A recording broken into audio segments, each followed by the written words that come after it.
Hey everybody, it's been a while since I've done a Blu-ray update, and apologize for the lack of Blu-ray videos if you were expecting any. I thought I'd take the time to update you on what I've gotten in the last couple months or so since I've done my last one. I've gotten quite a few, so I'm going to go over them as quick as I can because I don't want to spend too much time on each one, because this video is going to be like 5 hours long if I spend time on each one. But let's start off with probably a very rare thing that I've ever come across as far as buying a Blu-ray. It's technically a red ray. Birdman, or The Unexpected Virtue of Ignorance, I guess it's also called. Birdman, one of the best movies of 2014, one of the most original films of 2014. I've done a review on it. If you want to go see it, you should check it out. I think this is a really good movie. I watched it recently with my mom. It still holds up. It's pretty awesome. Michael Keaton, he's perfect in this movie, as is everybody else. Now, I'm not the kind of guy who likes to open up a Blu-ray case and analyze it and all that stuff. I'm not going to do that, but just look at this cover right here. It's all red. It's like one of those Game of the Year editions that you see from a PlayStation 3 game. Look at this. Same color. Da-da, da-da, da-da, da-da, da. Told you to run so we could both be free.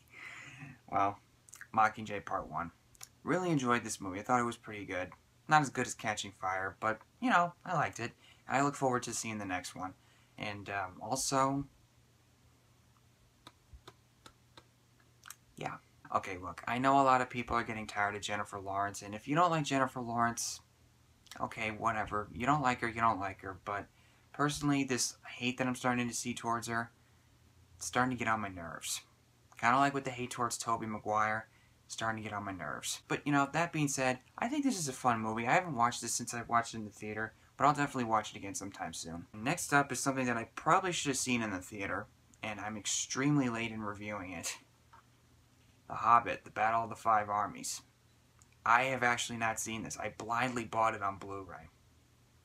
Where the hell have I been? I should have reviewed it, but for some reason, it just completely slipped by me, and I just didn't get around to seeing it. But I will see this at some point pretty soon. And another one that I blindly bought on Blu-ray, one that I haven't seen yet, once again featuring Jennifer Lawrence, Winter's Bone, which actually got her an Oscar nomination. And that was the first time that I noticed Jennifer Lawrence, believe it or not. She was wearing this nice red dress at the Oscars.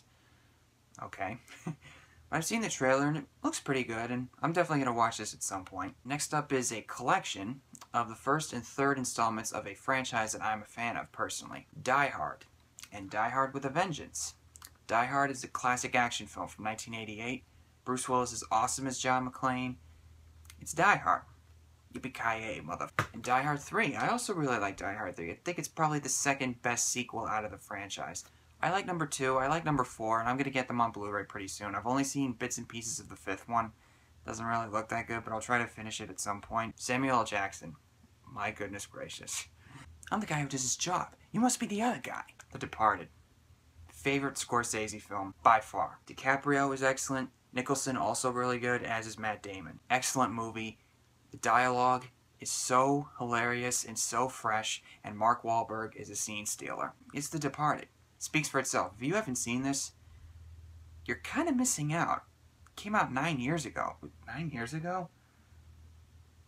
Oh, God. I was in high school when this came out. And finally, the best for last, in my opinion,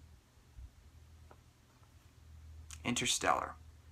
Alright, alright, alright. Loved Interstellar. I'm definitely going to watch this again soon, because some of the things that happened in the ending kind of went over my head, but I still had a lot of fun with it. I thought it was really good, and I haven't seen this since I saw it in the theater, but I'll definitely watch this again at some point. I think Matthew McConaughey is excellent here. Christopher Nolan knocks it out of the park once again. Jessica Chastain and Mackenzie Foy, who play Matthew McConaughey's daughter, were excellent, especially Mackenzie Foy. One of the best child performances I've ever seen. And Anne Hathaway, of course, is really good. And as is a certain someone who's in here, in case you haven't seen it. You'll know who I'm talking about. Now, I understand why some people may not like it, and it definitely has its flaws. But that being said, I thought it was a really good movie. And in my opinion, Christopher Nolan still has yet to make a bad film. Well, that's all I have today, and stay tuned for my Phase 2 review of the Marvel Cinematic Universe. I'm going to watch Iron Man 3 first, and then Thor: The Dark World, maybe, to try to update my opinion on those two films. And I'll briefly talk about Captain America: Winter Soldier and Guardians of the Galaxy. And also be on the lookout for a possible review of the Daredevil series. I'm down to the episode 3 so far, pretty awesome from what I've seen. So thank you all for watching this. If you like what you see here, please subscribe and like my Facebook page too. The link is in the description below, and see you next time.